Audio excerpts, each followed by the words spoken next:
Hello student, welcome to Swati's classes. आज हम देखेंगे फिफ्थ स्टैंडर्ड का EVS 1 lesson number 19 constituents of food. इस लेसन का सेकंड पार्ट। इस लेसन का फर्स्ट पार्ट मैंने ऑलरेडी अपलोड कर दिया है। अगर आप लोगों ने नहीं देखा है तो स्वातिस क्लासेस चैनल को सब्सक्राइब कीजिए और उस फर्स्ट पार्ट को भी ज़रूर देखिए ताकि लेसन आपको स्टार्टिंग से अच्छे से समझ में आएगा। और आपको स्वातिस क्लासेस चैनल के ऊपर फिफ्थ स्टैंडर्ड का ईवीएस 1, ईवीएस 2, मैथ्स और इंग्लिश के वीडियो भी मिल जाएंगे। तो चलिए इस लेसन के सेकेंड पार्ट में हमें नेक्स्ट पार्ट देखना है। फर्स्ट पार्ट में हमने देखा था कि कार्बोहाइड्रेट्स क्या होते हैं। कार्बोहाइड्रेट्स में हमने देखे थे कि स्टार्च, उसके बाद शुगर, फाइबर्स, ये सब्सटेंसेस होते हैं और इनको कलेक्टिवली हम कार्बोहाइड्रेट्स कहते हैं। देन कार्बोहाइड्रेट्स के बाद हमने देखे थे फैट्स। तो कौन कौन से सब जो फूड स्टफ होते हैं उनमें फ़ैट मिलता है, ये हमने ऑलरेडी देखा है। अब आज के पार्ट में हम देखने वाले हैं यहाँ पे प्रोटीन्स। तो चलिए स्टार्ट करते हैं। Suppose a wall is to be built, the cement, sand, water is all there, but the mason says the most important material is still missing. What can that be? अगर हमें wall बनानी है, हमारे पास cement भी है, sand है, water है, फिर भी आपको मैसन मतलब जो घर बनाने वाले होते हैं वो अगर यहाँ पे कह रहे हैं कि एक मोस्ट इम्पॉर्टेंट मटेरियल नहीं है, तो आप वहाँ पे घर या फिर जो वॉल है उसको बना सकते हो क्या? बिल्कुल भी नहीं। तो व्हाट कैन दैट बी? कौन सी थिंग वहाँ पे मिसिंग है ऐसा आपको लगता है? तो ऑब्वियसली ब्रिक्स होते हैं या फिर जो बिल्डिंग ब्लॉक्स होते हैं वो ही नहीं है यहाँ पे, तो हम वॉल नहीं बना सकते। सिर्फ सीमेंट सैंड वाटर से वॉल बनेगा क्या? नहीं। सेम ऐसे ही हमें देखना है कि प्रोटीन्स हमारे लिए कितने इंपॉर्टेंट होते हैं, कि वॉल के लिए अगर ब्रिक्स या बिल्डिंग ब्लॉक्स होना ज़रूरी है उसी तरीके से प्रोटीन्स हमारे लिए इंपॉर्टेंट होते हैं। Just as a stones and bricks are the building blocks needed for a wall, proteins are the building blocks our body. जैसे वॉल के लिए स्टोन, ब्रिक्स या बिल्डिंग ब्लॉक्स की ज़रूरी होती है, उसी तरीके से हमारे बॉडी को भी बिल्डिंग ब्लॉक्स कौन होते हैं? हमारे बॉडी के प्रोटीन्स होते हैं। The body undergoes wear and tear continuously, sometimes it gets injured, but the healing and repair of our body goes on all the time without our being aware of it. तो ये proteins हमारी help कैसे करते हैं? हमारे body के जो tissues होते हैं ये क्या होते हैं, जब डेड हो जाता है तो न्यू सेल्स भी तो बनते हैं, न्यू टिश्यूज़ भी बनते हैं, तो उनके लिए जो एनर्जी चाहिए तो ये हमें कहाँ से मिलते हैं? प्रोटीन के कारण ही सब होता है, वेयर एंड टीयर जिसे हम कहते हैं। अगर हम इंजोर होते हैं तो उस जख्म को भरने के लिए, हील करने के लिए जो भी हमें यहाँ पे एनर्जी चाहिए ये हमें कहाँ से मिलती है? प्रोटीन से। तो प्रोटीन्स को हमारे बिल्डिंग ब्लॉक्स कहा जाता है। Proteins are necessary for that purpose. Protein are required in plenty during the growing year of a person's life. तो हमारे लाइफ में ये काफ़ी इंपॉर्टेंट है, जब तक हम लोग ग्रो हो रहे हैं तब तक हमें ये प्रोटीन ज़रूरी होती है। यहाँ पे देखिए आपको पिक्चर्स दिए मेजर सोर्सेस ऑफ प्रोटीन। तो कौन से सोर्सेस है जहाँ पे हमें प्रोटीन ज़्यादा मिल सकता है? तो इतने सारे हमें दिए यहाँ पे पिक्चर में। All the different dals, pulses, groundnut, milk and milk product like yogurt, khoya and paneer, eggs, meat and fish are rich sources of protein. तो ये सारे जो एग्जांपल्स दिए हैं हमें, इनसे हमें रिच सोर्सेस मतलब काफ़ी ज़्यादा क्वांटिटी में प्रोटीन्स मिलते हैं। To get the required proteins our daily diet should include dals, pulses as well as milk and milk product. और हमें रोज़ के लाइफ में या फिर डे टू डे जो भी हमें प्रोटीन्स की ज़रूरत होती है ये पूरी होनी चाहिए। इसके लिए हमारे डेली डाइट में ये सारी चीज़ें इंक्लूड होती है, जैसे कि दाल है, पल्सेस है, मिल्क और मिल्क प्रोडक्ट हम क्या करते हैं? रोज़ ही खाते हैं, क्योंकि हमें प्रोटीन की रोज़ ज़रूरत होती है, तो वही ज़रूरत हम यहाँ से पूरी कर सकते हैं। Our body required carbohydrates, fats and proteins in large proportion. These food constituents are called macronutrients. तो मैक्रो का मीनिंग ही होता है मोर क्वांटिटी, ज़्यादा क्वांटिटी, मैक्सिमम क्वांटिटी में। तो our body require carbohydrate, fat and proteins in large proportion. तो ये मैक्सिमम क्वांटिटी हमें चाहिए, तो इन्हें क्या कहा जाता है? Macro nutrients. तो मैक्रो न्यूट्रिएंट्स कौन से है? Carbohydrate, fats and proteins. Then next यहाँ पे देखेंगे vitamins and minerals. In addition to the macronutrients we need certain food constituents in very small quantities. तो जैसे हमने देखे थे कार्बोहाइड्रेट, फैट्स, प्रोटीन जो होते हैं हमें मैक्सिमम क्वांटिटी में चाहिए, लेकिन विटामिन्स एंड मिनरल जो है ये हमें मिनिमम क्वांटिटी में चाहिए। तो इन्हें क्या कहा जाता है? Micronutrient sorry. तो यहाँ पे जो मैक्रोन्यूट्रिएंट है उसमें आएंगे carbohydrate, fats and proteins. Vitamins and mineral जो आते हैं माइक्रोन्यूट्रिएंट्स में आते हैं। माइक्रो का मीनिंग होता है स्मॉल क्वांटिटी में, मिनिमम क्वांटिटी में। तो विटामिन्स क्या है? The different vitamins are name using the letters of the alphabet. तो विटामिन शो करने के लिए, दिखाने के लिए यहाँ पे अल्फ़ाबेट के लेटर्स यूज़ किए जाते हैं। फॉर एग्जांपल आपने सुने होंगे vitamin A, B, C, D, E and K are the most important vitamins. Although we need vitamin in very small quantities, a lack or deficiency of any vitamin results in serious disorder. हमें पता है कि ये क्या है, micronutrients से vitamins हमें कम मात्रा में चाहिए, कम क्वांटिटी में चाहिए, लेकिन फिर भी अगर वो स्मॉल क्वांटिटी भी हमारे फूड में इंक्लूड नहीं है, हमें अगर नहीं मिल पाते हैं तो उनकी कमी के कारण, डिफिशियंसी और लैक का मीनिंग है कि कमी के कारण, तो विटामिन के कमी के कारण हमें सीरियस डिसऑर्डर्स भी हो सकते हैं और कुछ डिसीजेस भी हो सकते हैं। For example, a deficiency of vitamin A over a long period result in night blindness.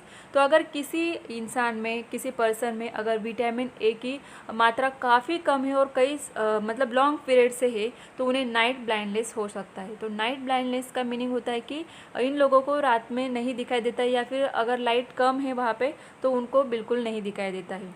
A deficiency of vitamin D result in weak and brittle bones. तो अगर विटामिन डी की कमी है तो क्या हो सकता है, वीक बोन्स होते हैं, बोन्स उनके वीक हो जाते हैं और ब्रिटल बोन्स होते हैं। Vitamins give us the ability to resist diseases. तो ये विटामिन्स क्या करते हैं, रेजिस्ट डिसीज, मतलब डिसीजेस के अगेंस्ट फाइट करने के लिए हमें जो एनर्जी चाहिए, तो ये विटामिन के कारण एबिलिटी हमारे बॉडी में आती है। Then minerals, iron, calcium, sodium, potassium are examples of minerals that are essential for the body. तो ये कैल्शियम, सोडियम, पोटेशियम जो है ये मिनरल्स है जो हमारे बॉडी के लिए ज़रूरी होते हैं।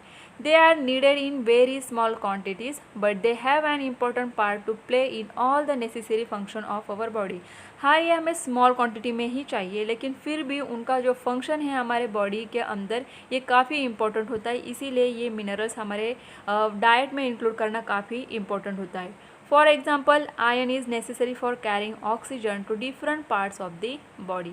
तो यहाँ पे जो आयरन है, जो मिनरल जो है ये क्या करता है, ऑक्सीजन कैरी करता है, जो हमारे पार्ट्स, ऑल पार्ट्स को क्या पहुँचाने का काम करता है। If there is a deficiency of, next page पे देखेंगे, iron in the blood the body does not get enough supply of oxygen. अगर हमारे ब्लड में, आयरन कहाँ पे होता है, ब्लड में, अगर ये आयरन की हमें कमी है खून में, तो जो ऑक्सीजन का सप्लाई हमारे बॉडी को पहुँचना चाहिए ये नहीं पहुँच पाता है, and one feels constantly weak and tired. और ऐसे इंसान को फील कैसे होता है, कॉन्स्टेंटली वीक, हमेशा वीक और टायर्ड फील करता है ऐसा इंसान जिसमें आयरन की कमी होती है। This condition is called anaemia. ये वर्ड आपने सुना होगा, this condition is called anaemia. अगर आयरन की कमी होती है ऐसे लोगों में तो उन्हें कैसे वीक और टायर्ड फील होता है। इस सिचुएशन को, इस कंडीशन को क्या कहा जाता है, एनीमिया। देखिए यहाँ पे sources of vitamin and minerals के आपको पिक्चर दिए गए, कुछ फ्रूट से, वेजिटेबल्स से, तो इनसे हमें क्या मिलते हैं, विटामिन्स मिलते हैं। देन यहाँ पे देखेंगे the mineral calcium makes our bone strong. तो हमारे बोन स्ट्रॉन्ग करने के लिए कौन सा मिनरल यहाँ पे चाहिए, हमें कैल्शियम, मिनरल और कैल्शियम चाहिए। स्प्राउटेड ग्रीन ग्राम, तो इनको हम खा सकते हैं। All kinds of fruits, vegetable, green leafy vegetable, sprouted pulses, their skins and the bran of cereals and pulses. Next यहाँ पे देखेंगे are all sources of vitamin and minerals. तो ये सारे क्या है, विटामिन्स और मिनरल्स के सोर्सेस है। That is why as far as possible we should eat fruits with their skin and we should not sieve flour to throw away the bran. तो यहाँ पे देखिए, जैसे कि बहुत सारे बच्चों को ये आदत होती है कि जब फ्रूट्स खाते हैं तो उनकी जो स्किन है, एप्पल है तो एप्पल का स्किन निकाल के खाते हैं, तो ऐसा बिल्कुल भी हमें नहीं करना है, एप्पल विथ स्किन ही खाना है। देन हम लोग क्या करते हैं, आटा छान के जो ऊपर जो ब्रांड निकलता है, जो मोटे पार्टिकल्स दिखते हैं उनको हम फेंक देते हैं, लेकिन एक्चुअली उनको फेंकना नहीं चाहिए। What are the preparation that are serve as a mid day meals in school. तो ये आप लोग यहाँ पे आंसर दे सकते हो सोच के। A balance diet, what do we tell about ourselves when we say I am fit and fine. तो आप कैसे कह सकते हो कि मैं फिट एंड फाइन हूँ, ये कैसे बता सकते हो आप। Being fit and fine means that we have enough strength and energy to study, play and carry out all our tasks quite easily। तो हम कब बोल सकते हैं कि हाँ मैं फिट एंड फाइन हूँ, जब हमारे पास अच्छी स्ट्रेंथ होती है, एनर्जी होती है स्टडी करने के लिए, खेलने के लिए, कूदने के लिए, तब हम लोग बोल सकते हैं कि हाँ, हमें क्या है, हम लोग फिट है और फाइन है। Our body is growing well and we do not fall ill every now and then. तो अगर हमारी बॉडी अच्छे से ग्रो हो रही है एज़ पर द मतलब जो भी एज है आपका, उस हिसाब से आप अच्छे से ग्रो कर पा रहे हो और बार बार बीमार नहीं पड़ते हो, तो हाँ, आप कह सकते हो कि आप फिट एंड फाइन हो। We all wish to be in good health. तो हर किसी को ऐसा लगता है कि मेरी हेल्थ अच्छी होनी चाहिए। For good health our body should get all the different constituent of food, namely carbohydrates, proteins, fats, vitamins and minerals in the right quantities. तो अगर हमारी हेल्थ अच्छी होनी चाहिए तो उसके लिए हमारे जो डिफरेंट फूड है उनके जो कॉन्स्टिट्यूएंट्स है उनको लेना काफ़ी ज़रूरी होता है। जैसे कि हमने लेसन में देखा, carbohydrates, proteins, fats, vitamins and minerals, इनको राइट क्वांटिटीज़ में लेना ज़रूरी होता है। A diet which provides all these constituents in the right quantities is called a balanced diet। तो बैलेंस डाइट हम किसको बोलेंगे कि जो डाइट में हमें ये सारे कॉन्स्टिट्यूएंट जो ऊपर हमने देखे हैं, तो ये सारे कॉन्स्टिट्यूएंट राइट क्वांटिटीज़ में अगर हम लोग लेते हैं तो उस डाइट को हम बैलेंस डाइट बोल सकते हैं। Do we get all the different constituents of food from a meal that consists of a green veg थाली पीठ eaten with yogurt? तो यहाँ पे आपको सोच के आंसर करना है। आई थिंक आप आंसर दे सकते हो यहाँ पे। Which food constituent do we get from the ingredients used to make bhel. तो भेल में कौन से जो इंग्रेडिएंट यूज़ करते हैं, तो उनसे आपको कौन से फूड कॉन्स्टिट्यूएंट्स मिलेंगे, ये आपको थोड़ा सा सोचना होगा। देन आपको यहाँ पे दिया है फूड, तो कौन से यहाँ पे टाइप्स दिए देखिए, एनर्जी गिविंग फूड होते हैं, देन बॉडी बिल्डिंग फूड्स होते हैं, और food necessary for bodily process and resistance to diseases. इस तरीके के टाइप दिए गए हैं, जिसमें एनर्जी गिविंग फूड कौन से होते हैं, कार्बोहाइड्रेट एंड फैट्स, जिनसे हमें एनर्जी मिलती है। और बॉडी बिल्डिंग फूड्स कौन से होते हैं, ओनली प्रोटीन्स होते हैं।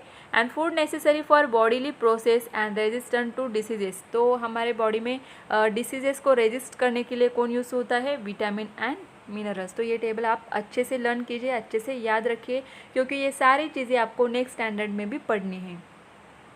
नेक्स्ट यहाँ पे पिक्चर दिया है भेल का, तो आप देख सकते हो कौन से इंग्रेडिएंट इसमें शामिल किए जाते हैं, इंक्लूड किए जाते हैं, और कौन से कॉन्स्टिट्यूएंट हमें यहाँ पे मिलेंगे, ये सोच के आंसर आपको देना है। वन ईटेबल मैनी कॉन्स्टिट्यूएंट, इसका मीनिंग ये होता है कि अगर हम एक फूड भी खाते हैं, कोई फूड आइटम एक ही खाते हैं, तो उनसे हमें मैनी कॉन्स्टिट्यूएंट मिलते हैं। From every food item in our diet we get several constituent of food. For example, चिक्की और गुड़दानी जिसे हम कहते हैं। From the nuts proteins, fats and carbohydrates हमें मिलेंगे, और जैगरी से हमें शुगर एंड आयरन मिलेगा। तो जैसे कि हम एक चिक्की खाते हैं तो उससे हमें फैट भी मिल रहा है, प्रोटीन भी मिल रहा है, कार्बोहाइड्रेट, तो इसे क्या कहा जाता है, वन ईटेबल। मतलब एक ही चीज़ खा रहे हो लेकिन कई सारे कॉन्स्टिट्यूएंट्स आपको मिल रहे हैं। जैसे कि बनाना है तो बनाना से आपको शुगर भी मिलेगी, उससे कुछ मिनरल्स भी मिलते हैं और फाइबर भी मिलने वाला है। बॉयल एग से हमें प्रोटीन्स मिलते हैं, फैट्स मिलते हैं, सम विटामिन एंड मिनरल्स भी मिलते हैं। We need variety in our diet to get all the types of food constituents. तो हम लोग क्या करते हैं, अलग अलग तरीके का खाना इसीलिए खाते हैं कि हमें डिफरेंट टाइप के जो फूड कॉन्स्टिट्यूएंट्स हमारी बॉडी के लिए ज़रूरी है ये मिल पाए। नरिशमेंट एंड माल न्यूट्रिशन, तो ये क्या होता है, for our body to be well nourish we must get all the different food constituents in the right quantities.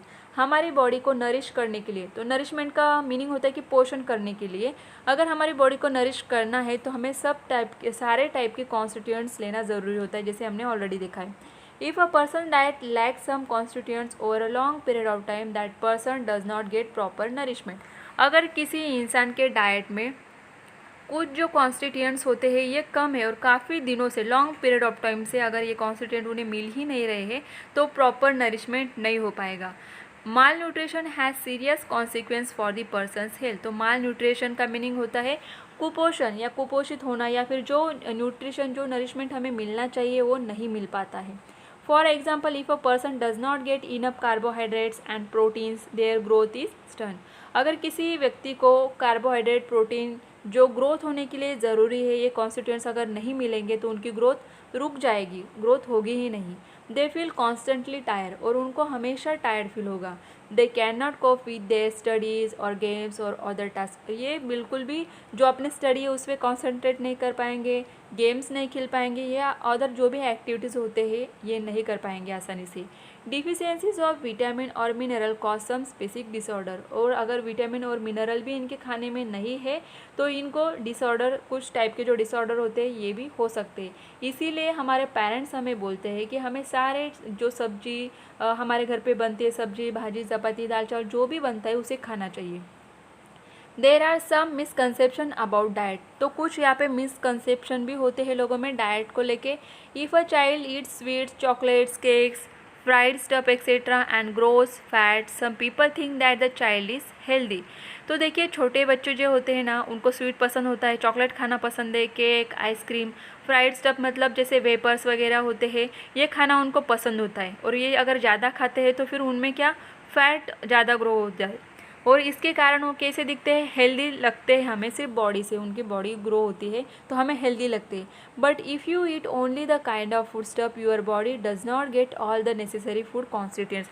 अगर इसी तरीके से अगर आप सब फूड स्टफ खाओगे तो आपको जो प्रॉपर फूड कॉन्स्टिट्यूएंट की ज़रूरत है ये इन सारे चीज़ों से नहीं मिल पाएगी। Such a person would be malnourish. तो ऐसे इंसान को भी हम माल नरिश कह सकते हैं कि प्रॉपर जो कॉन्स्टिट्यूएंट्स मिलने चाहिए वो नहीं मिल रहे हैं। तो इसीलिए पेरेंट्स बोलते हैं ना बच्चों को कि ज़्यादा चॉकलेट मत खाओ, केक मत खाओ, घर में जो हम लोग खाना बनाते हैं उसी को ही खाना है, क्योंकि हमारे बॉडी को अगर आप लोगों को जल्दी जल्दी और अच्छे से ग्रो होना है तो फिर घर में जो भी खाना बनता है, मम्मी जो बनाती है उसे खाना सीख लीजिए। ऑलवेज रिमेंबर में देखेंगे, it is better to eat freshly prepared food item that will make for a balanced diet rather than snack on tempting ready-made foods you see in the market। तो घर में जो हमारा खाना बनता है तो वो फ्रेश होता है और बैलेंस डाइट होता है तो उसी को खाइए। सिर्फ हमें टेम्पटिंग लगता है, डिश अच्छा लगता है, मुंह में पानी आ जाता है, इसीलिए हम लोग बाहर का जो मार्केट में हमें बहुत अच्छा दिखता है रेडीमेड फूड होता है उसे बिल्कुल भी मत खाइए। घर पे बना हुआ ही खाना हमेशा खाना चाहिए। व्हाट वी हैव लर्न, तो हमने इस लेसन से क्या सीखा, the body gets energy from carbohydrates. तो हमारे बॉडी को एनर्जी कहाँ से मिलती है, कार्बोहाइड्रेट से। Proteins are necessary for the growth of the body as well as for the repair of the wear and tear of the body. Our body gets energy from fats. Although our body needs vitamin and minerals in small quantities, a deficiency of any of them can lead to a disease or disorder। तो अगर vitamins और minerals हमें small quantities में भी चाहिए, अगर हम उनको फिर भी नहीं लेते हैं तो हमें कुछ डिसीजेस और डिसऑर्डर जो है हो सकते हैं। Fruits, vegetables and the skin, cereals and pulses are also all sources of fibre. तो हमें फाइबर कहाँ से मिलता है, फ्रूट्स, वेजिटेबल एंड उनके जो स्किन होते हैं, सीरियल होते हैं, पल्सेस होते हैं, उनसे फाइबर मिलता है। From each of the food item that we eat, we get more than one food constituent। जैसे हमने देखा, if the diet does not include all the food constituents in the right proportion, it leads to malnutrition। अगर सारे food constituents हम right proportion में नहीं लेते हैं तो हमें malnutrition हो सकता है। Malnutrition has serious consequence for a person's health। तो ये काफ़ी सीक्वेंस हो सकता है यहाँ पे काफ़ी सीरियस हो सकता है अगर माल न्यूट्रिशन किसी एक इंसान में हमें दिखाई देता है। इसीलिए हमें प्रॉपर बैलेंस डाइट लेना ज़रूरी है। आई होप स्टूडेंट आपको ये लेसन काफ़ी अच्छे से समझ में आया होगा। अगर आपको लेसन अच्छा लगे तो वीडियो को लाइक करें, शेयर करें और कमेंट करके ज़रूर बताइए।